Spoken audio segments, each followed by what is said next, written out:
Hi, it's Leslie Meredith with Breakbulk Events and Media here in Houston, and I have Grant Wattman with me, who has just finished moderating a session that revolved around the massive undertaking of bringing shipbuilding back to the U.S. after quite a hiatus, probably.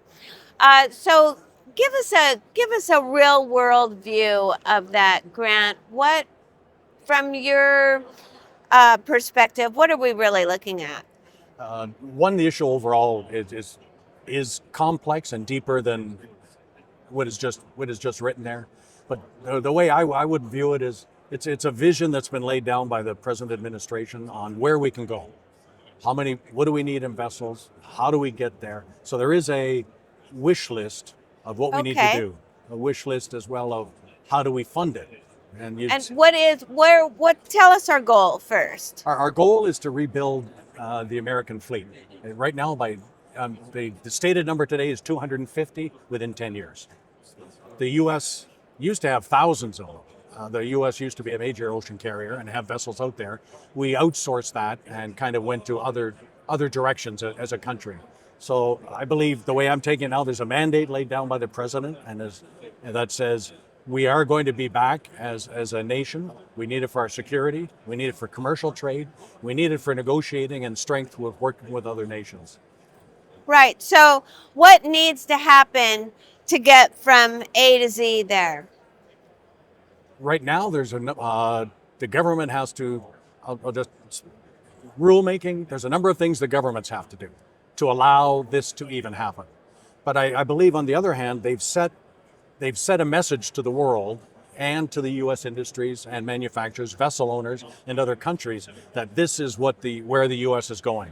So I believe the rulemaking and the government regulations that enable this to happening, that put the funding out there, that increases maybe the volume of Ex-Im Bank funded cargo, which is not very high, and then that would drive cargo to move on U.S. ships. That's going to take time to come in. So I think if we start moving towards it and not take it at 250, but we will get back in the shipbuilding industry. We will partner, and I'm making a statement, I have no authority to make it. I see us partnering with the likes of the Koreans, the Europeans, who are shipbuilders today. And that can accelerate the U.S. program as we build our own capability, as we train our seamen and crewmen, and we need colleges to stand up. How do we get them to sea? How do we slow the erosion of labor? Because seamen are going now, they have a 5-year commitment. When they go through a program, they're leaving in 3 years. So we're losing seamen, crewmen, and we need more. So it's all, how do we get that and bring it all in? So there's going to be a program. We're going to be building more ships here. I think we have to determine what type of ships we want to build and address some of the realities in the world. And like I was saying, breakbulk, MPP, MPV, China builds them. Semi-submersible, China builds them. So how do we start doing that? And do we want that type of ship? Maybe we want LNG carriers. We only have one of those, despite our drive for Interesting. LNG. And there is that flexibility. The mandate doesn't include it has to be certain types of vessels. No. Interesting. And that it meets strategic requirements, which could, again, be anything. I'd say the LNG, there's a big push on LNG and new plants, and we have one carrier. So maybe partner with Koreans and Japan who build tankers and get more of those out. So I think if we take it as a vision, now how do we implement that vision, and what's a realistic timeline, and what is it we want to build, where are we going to build, and how do we get the resources and the funding, Excellent. and not be stuck on deadlines. Right. Okay. Nasty deadlines. Yeah, exactly right. Or one that would be very difficult to meet. Okay. All right. Well, thank you so much for You're welcome. clarifying a lot of that for us. Hopefully.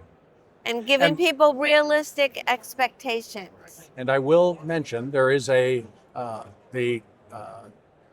a U.S. or a Ship America Council being developed that I would encourage your readers and others to, because they're looking for industry to join, and it's a council. They're looking for input from the industry, and it's just in the formation stage now. So it's a way to get engaged, understand how to be part of this moving Okay. forward. And for companies that are interested in participating in that way, how might they get involved? Who do they reach out to? What I will do is, so I don't misspeak here, I will get you that Okay, information. great, I know great. this. I know the specific individual. I don't want to release his name. Oh, that's And fine. then, That's fine. But we'll follow up with you and we'll provide it to you. correct. Perfect. Alrighty. Thanks so much. You're welcome.